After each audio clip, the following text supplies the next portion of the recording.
सरकार जो बनती है केवल एक जाति या धर्म से नहीं बनती है।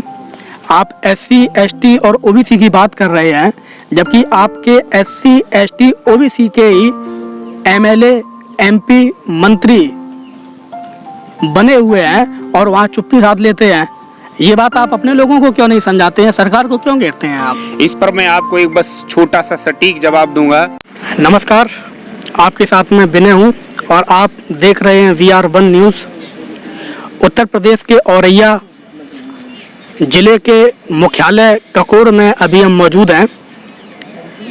ककोर में दलित पैंथर के द्वारा धरना प्रदर्शन किया गया, जिसमें सामाजिक मांगों को लेके यहाँ पे DM को ज्ञापन दिया गया, जिसमें तमाम जो लोग थे बहुजन समाज के यहाँ पर मौजूद हैं। उनसे हम बात करने का प्रयास करेंगे और उनसे हम जानने का प्रयास करेंगे कि आखिर सरकार से ये जो आलोचना है किन कारणों को लेके ये नाखुश हैं और सरकार से इनकी क्या मांगे हैं। किन मांगों को लेके सर आज धरना दिया गया और ज्ञापन दिया गया? यहाँ पर औरैया जिले के मजिस्ट्रेट कार्यालय के बाहर हम लोगों ने जो आज धरना प्रदर्शन किया है, भारतीय दलित पैंथर ने जो प्रदर्शन किया है, ये देश और प्रदेश में जो सरकार की गलत नीतियां चल रही हैं उनको लेकर के प्रदर्शन किया जा रहा है और मांग की जा रही है कि जो हमारे SC समाज में जो महिलाओं पर लेकर अत्याचार किया जा रहा है उसको हम लोग बर्दाश्त नहीं करेंगे। इसके अलावा किसान विरोधी नीतियां और कई प्रकार की ऐसी नीतियां हैं जो हम लोग बर्दाश्त ना करते हुए हम सरकार के विरोध में प्रदर्शन किया है। और सरकार के विरोध में प्रदर्शन करते हुए हम लोगों ने ADM औरैया को एक ज्ञापन सौंपा है और उसमें अपनी मांगें पूरी दर्शाई गई हैं। हम चाहते हैं कि जिस तरीके से प्रदेश और केंद्र सरकार अपना रवैया अपना रही है उसको हम किसी तरीके से बर्दाश्त नहीं करेंगे। एक महत्वपूर्ण सवाल आपसे पूछूंगा, शायद प्रोफेशन से आप वकील हैं और जो सवाल है उसका जवाब आप शायद दे पाएँ। सरकार जो बनती है केवल एक जाति या धर्म से नहीं बनती है। आप SC, ST और OBC की बात कर रहे हैं, जबकि आपके SC, ST, OBC के ही MLA, MP, मंत्री बने हुए हैं और वहाँ चुप्पी साध लेते हैं। ये बात आप अपने लोगों को क्यों नहीं समझाते हैं? सरकार को क्यों घेरते हैं आप? इस पर मैं आपको एक बस छोटा सा सटीक जवाब दूंगा कि फसल जो पैदा होती खेतों में, गेहूं की फसल और आलू की फसल ही आदमी को जिंदा रखती है। चना, मटरा और धान कभी भी आदमी को जिंदा नहीं रख सकती है। गेहूं और आलू ही है जो इस समाज में जो अच्छा कार्य कर रही है। बल्कि हमारे समाज में भी जो लोग हैं वो वहां पर बैठकर सिर्फ चाटुकारिता कर रहे हैं और सरकार के इशारे पर काम कर रहे हैं। उन्हें समाज इस वक्त नहीं दिखाई देता है। जब सरकार बननी होती है, जब वोट मांगना होता है, तब उन्हें सिर्फ SC के लोग दिखाई देते हैं, वरना इसके लिए बस वो सिर्फ वोट बैंक की राजनीति करते हैं, इसके अलावा कुछ नहीं करते हैं।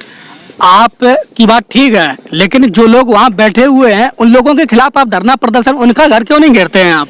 उनके करने पर मैं आपकी बात से 100% सहमत हूँ, लेकिन आप मेरी बात समझने की कोशिश करिए। मैं आपकी मतों को लेके, आपके वोटों को लेके, वो तो आप हमारे वोट वो लेते हैं, MLA, MP हमारे वोट वो लेते हैं, लेकिन वो कठपुतली बने हुए हैं, वो नहीं कुछ कर सकते हैं। उनके पास करने के लिए कोई अधिकार नहीं है। तो उनसे आप कहो इस्तीफा दें। नहीं, इस्तीफा देने के लिए हम लगातार उनसे और दोनों से मांग कर रहे हैं कि वो दोनों इस्तीफा दें। मैं एक से किसी नहीं करूं, दोनों इस्तीफा दें। और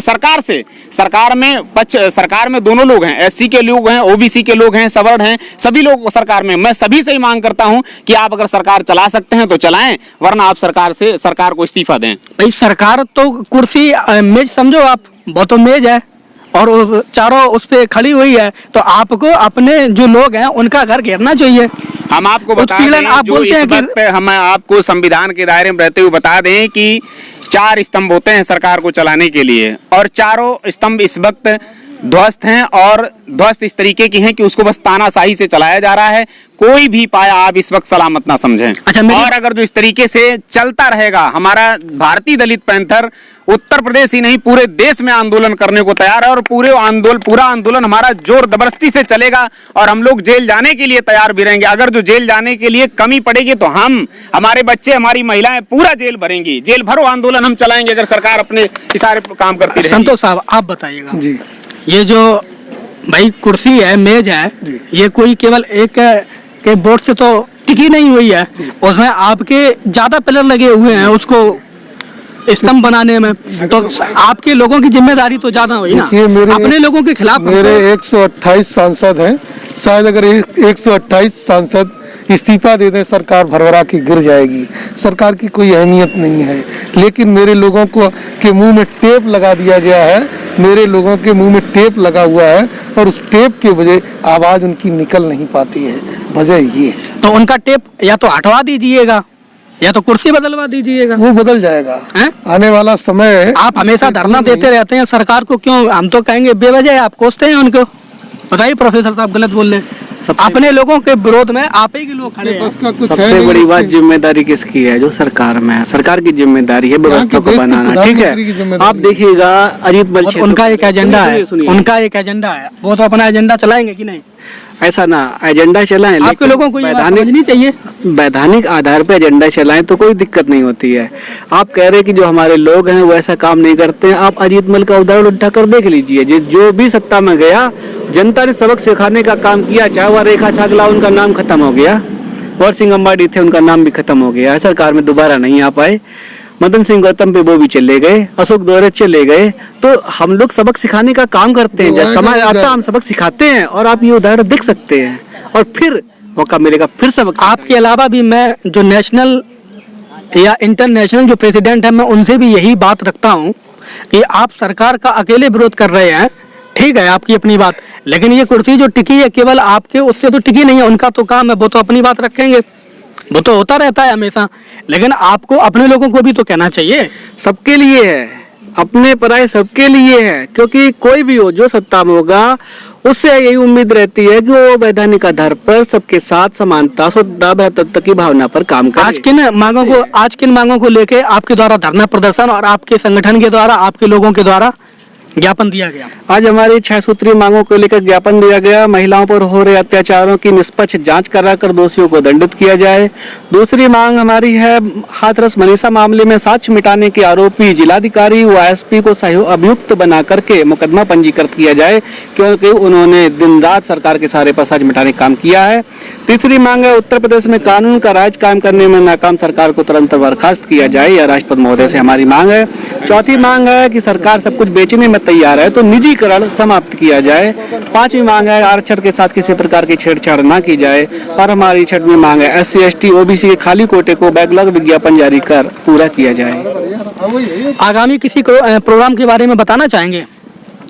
जी, मेरा पूरा जो है पूरे उत्तर प्रदेश में नहीं पूरे देश में कार्यक्रम चल रहा है।